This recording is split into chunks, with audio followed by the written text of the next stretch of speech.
قانون ہے, خدائی قانون کے آگے آپ کو چونو چرا کی اجازت نہیں ہے. اور اللہ نے اتنی جگہ آدم علیہ السلام اور شیطان کا واقعہ سنا دیا نا, یہ کانسیپٹ کلیئر کرنے کے لیے کہ خدائی حکم کے آگے آپ کو پوچھنے کی اجازت نہیں ہے کہ کیوں.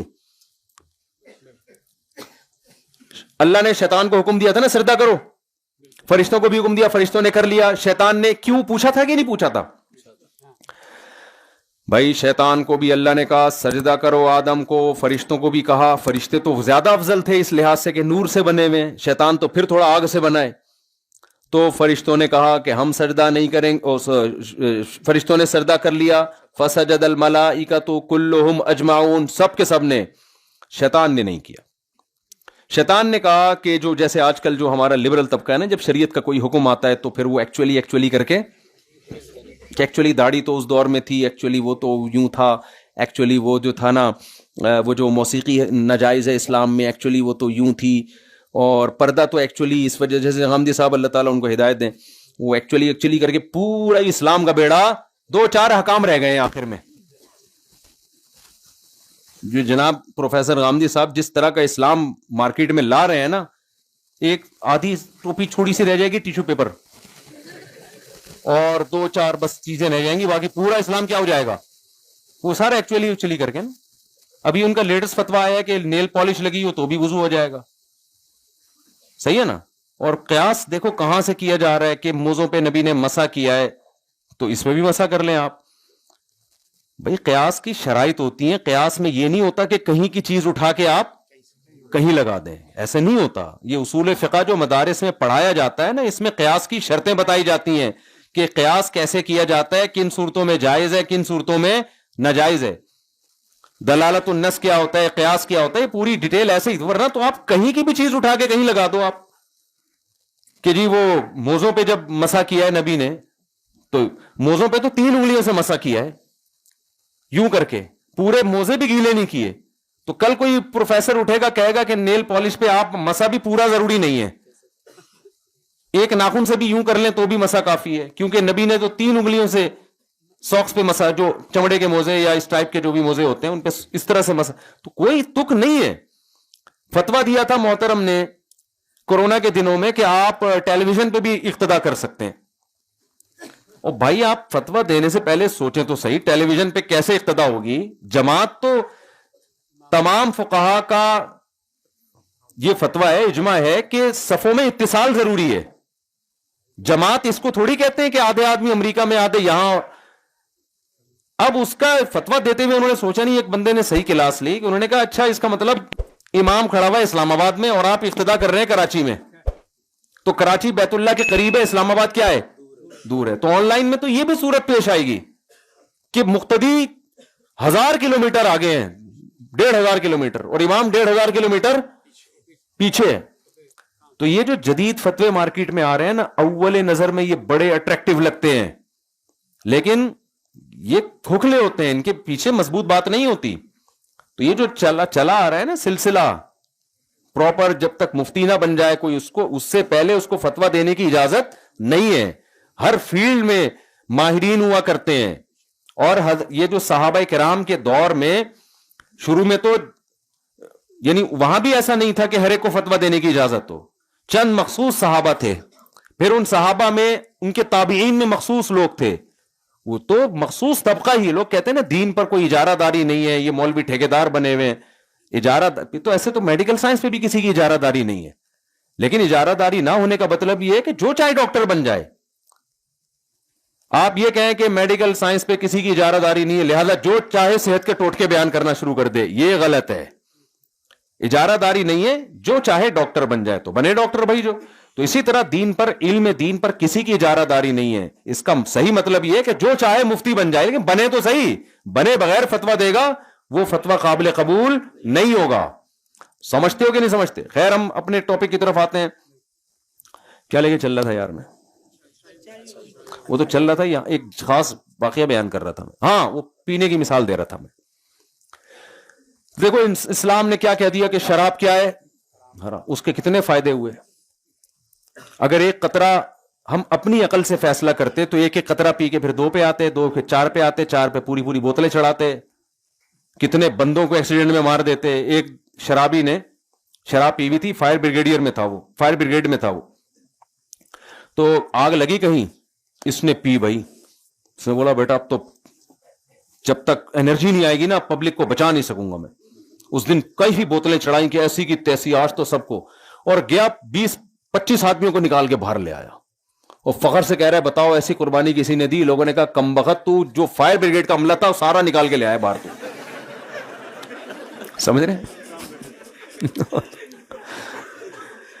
سارا فائر بریگیڈ کا عملے کو کیا کیا تم نے. تو یہ کس کا نقصان ہے؟ یہ ایک ایک قطرہ پینے کا نقصان ہے. تو شیطان کا وہاں سنا رہا تھا کہ دیکھو اللہ میاں نے شیطان سے کہا کہ سجدہ کرو. تو جیسے ہمارا لبرل طبقہ ایک دم فوراً ایکچولی پردہ تو اصل میں دل کا ہوتا ہے, آنکھوں کا پردہ نہیں ایکچولی ہے, کیونکہ یہ سو ٹھرکی تھوڑی ہیں. یورپ میں تو اتنی عورتیں آزاد گھوم رہی ہیں, کوئی دیکھتا بھی نہیں ہے, واقعی نہیں دیکھتا. وجہ اس کی یہ ہے کہ وہ اتنے حرام کے ذرائع ہیں کہ ان کو دیکھنے کی ضرورت کیا ہے. تو یہ کوئی خوبی تھوڑی ہے ان لوگوں کی, کوئی دیکھتا نہیں, ان کو دیکھنے کی ضرورت نہیں ہے. جس سوسائٹی میں زنا پر پابندی ہوگی وہاں لوگوں میں شہوانی جذبات بھڑکیں گے. ان کو بھڑکنے کے لیے عورت کو پردہ کرنے کا حکم دیا جائے گا اور نکاح کے راستے کو آسان بنایا جائے گا. آپ اپنی سوسائٹی کو اس سوسائٹی پر کیسے قیاس کر رہے ہو؟ آپ یہاں بھی زنا کو عام کر دو تو پھر پردہ بھی کیا ہو جائے گا, پھر اس تکلف کی ضرورت ہی نہیں رہے گی. تو ہمارے یہاں لبرل طبقہ جو ایکچولی کر رہا ہوتا ہے نا, ایکچولی اصل میں تو وہ یوں تھا, ایکچولی یوں تھا. تو شیطان نے بھی بہت سارے ایکچولی لے کر آیا ہوا تھا.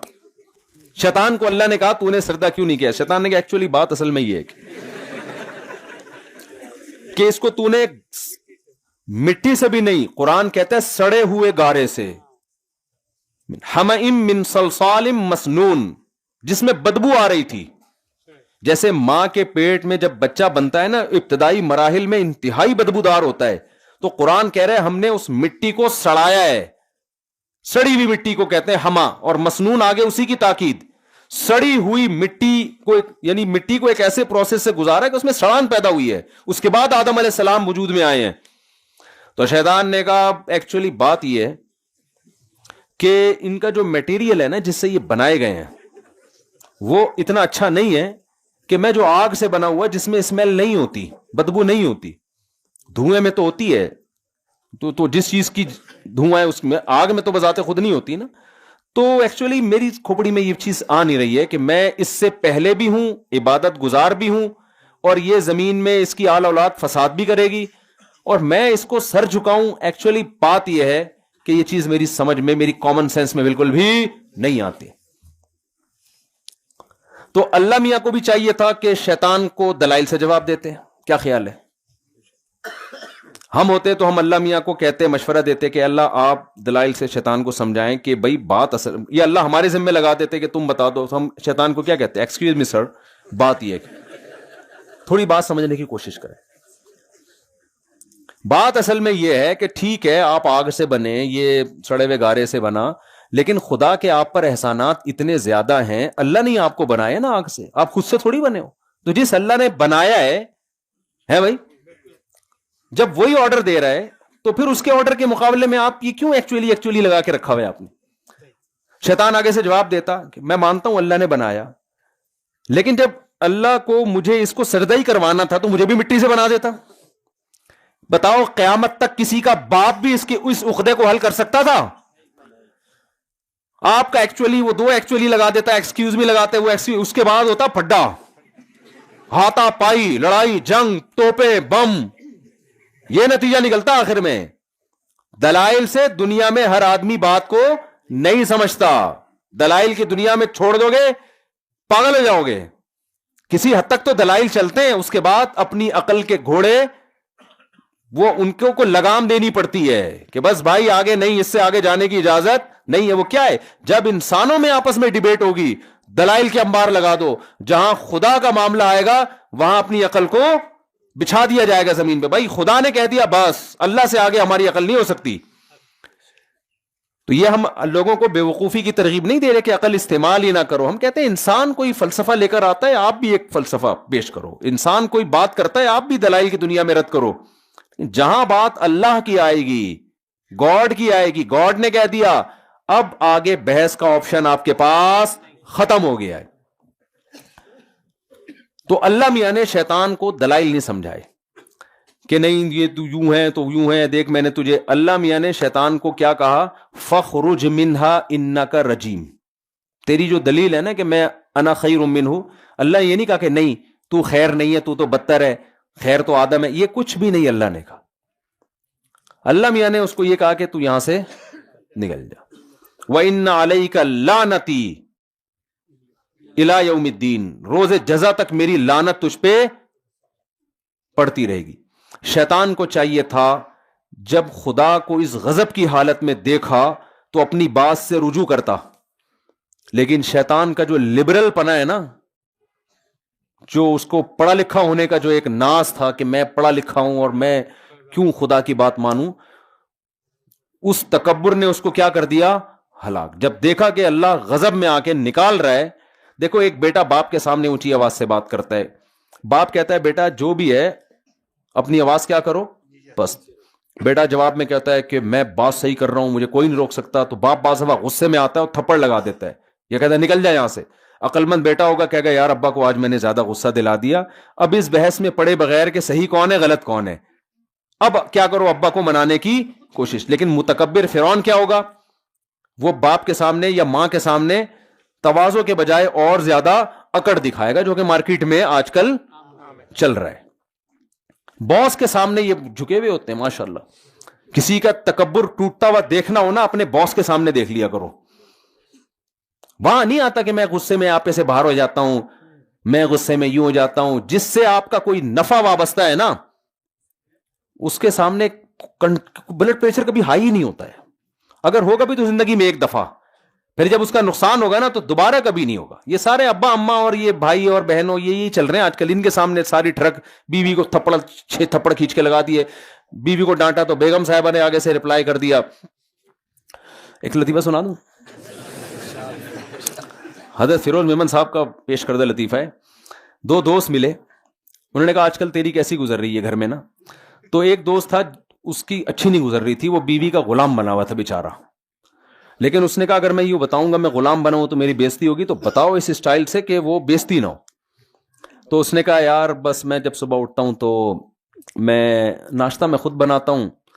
اس کا فائدہ یہ ہوتا ہے کہ اپنی مرضی کا ناشتہ ہوتا ہے، تو چائے بھی میری مرضی کی ہوتی ہے، ٹائم بھی میری مرضی کا، تو مجھے فائدہ ہوتا ہے. تو پھر جب میں بنا ہی لیتا ہوں تو میں کہتا ہوں چلو بیگم کو بھی کھلا دو، تو اس کے دل میں محبت پیدا ہو جاتی ہے. تو اللہ کا بڑا فضل ہے. پھر شام کو آتا ہوں تو چائے تو میں اپنے ہاتھ کی پیتا ہوں، تو اس لیے میں ایک کے بجائے پھر 2 کپ بنا دیتا ہوں کہ چلو یار. رات کا کھانا میں صرف اس لیے بناتا ہوں کہ برتن بھی تو وہ دھوتی ہے نا میرے ساتھ، تو چلو یار کھانے میں ہاتھ اس کے ساتھ بٹا دوں. تو اللہ کا بڑا فضل ہے، بڑی اچھی گزر رہی ہے. اب تو سنا تیری کیسے گزر رہی ہے؟ اس نے کہا میری بھی ایسی کتوں کی طرح گزر رہی ہے جیسے تیری گزر رہی ہے، لیکن مجھے ایسے بتانا نہیں آتا نہیں آتا جس طرح تجھے آتا ہے. تو شیطان نے، اللہ میاں نے بھی شیطان کو آگے سے مزید دلائل نہیں دیے. ان علیک لعنتی، دفع ہو جا یہاں سے، نکل جا. اب شیطان کو دیکھیں، بھائی تو نکل جا یہاں سے، بعد میں توبہ کر لینا. جب تیرا بعض دفعہ آدمی غصے میں ہوتا ہے نا، تو چل بھائی تو تھوڑا سا سیاست سے کام لے لے، چلا جا، بعد میں اللہ کو منا لینا. شیطان بھی تکبر میں اس نے کہا کہ اس آدم کی وجہ سے مجھے نکالا ہے، ٹھیک ہے میں جہنم میں جانا مجھے قبول ہے، اس کو بھی لے کے جاؤں گا، اور مجھے تو قیامت تک کے لیے زندگی دے دے. کتنی غلط چیز مانگ رہا ہے نا اپنے لیے، غلط چیز مانگ رہا ہے نا. بھائی تو حسد کی آگ میں ان کا نقصان کرنا اپنا کیوں کر رہا ہے؟ بات سمجھ میں آ رہی ہے کہ نہیں آ رہی ہے؟ تو حسد کی آگ میں بھڑک رہا ہے تو ان کے پیچھے پڑنا، غلط تو وہ بھی ہے، لیکن یہ پھر بھی کچھ سمجھ میں آتا ہے کہ اس کی وجہ سے نکالا، تو اس کو اپنے لیے بھی کہ میں بھی جاؤں گا لیکن اس کو بھی لے کے جاؤں گا، تو مجھے اپنا جانا بھی منظور ہے. اور ایسا اکڑا ہے نا، ایسا اکڑا ہے، کہتے ہیں موسیٰ علیہ السلام کے دور میں، یہ واقعہ لکھا ہے لیکن اس کی کوئی سند نہیں ہے. بعض واقعے مستند نہیں ہوتے لیکن اس کا جو مضمون ہوتا ہے وہ مضمون ٹھیک ہوتا ہے. کہتے ہیں شیطان موسیٰ علیہ السلام کے پاس آیا، کہنے لگا کہ اتنے لوگوں کی اللہ توبہ قبول کرتا ہے، بڑے بڑے گناہ گاروں کی، تو کیا میری توبہ اللہ قبول کر لے گا؟ اللہ میاں نے موسیٰ علیہ السلام سے پوچھا، موسیٰ علیہ السلام نے اللہ میاں سے پوچھا. اللہ میاں نے کہا ہاں بھائی سب کے لیے جب توبہ کا دروازہ کھلا ہے، شیطان کے لیے بھی کھلا ہوا ہے.